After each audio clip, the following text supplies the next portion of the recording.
What's the most challenging thing when it comes to pricing for a repair from your perspective? Because I would imagine that would help give a homeowner some insight into kind of understanding their bill or their quote possibly.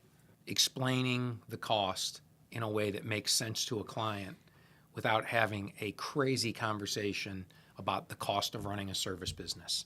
And so all of the training, all of the support, all of the overhead that it takes to have a vehicle that rolls, the price of fuel, the price of repairs on the vehicle, the meetings that you have to do to keep these technicians at their best, the follow-up you have to do behind the technicians to make sure that they're following procedures. So at the end of the day, we'll change something like a capacitor, and I know what the math is. Right. And I sleep well at night with what we charge for that work because I know what it costs to deploy those resources.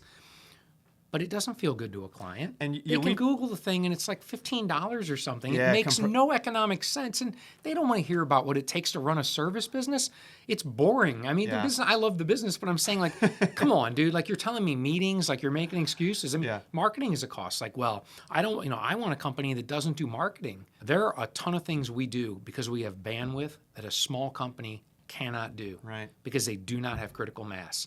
Quality control, training, formalization of things, checklists, keeping an eye on that stuff. These things all cost money, but they all have a benefit to the client. Right. And so my point is, you can't have a company with that kind of capability if they don't market their business.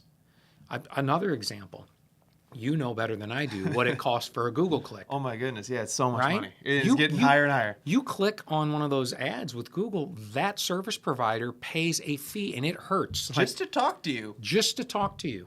So who's the receiver of the benefit? I argue it's the business, but it's the client. Like, the client has this resource. Like, it isn't like Google doesn't have value. Right. They totally have value. I mean, if you think about being able to look through reviews, being able to pick clients, that entire journey is better now than it was 30 years ago, and it has value. Yeah. How is it capitalized? It's capitalized by a click. How does the client receive that cost? They receive it in the cost of the service provided because the service provider has to pass the cost on.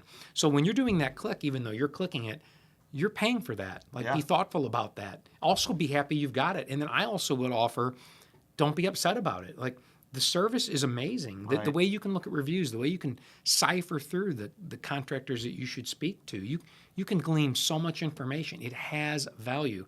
But I will even say, you know this as well as I do, it hurts like when you see what it costs just to get the opportunity to interact with that prospect. It's scary a little.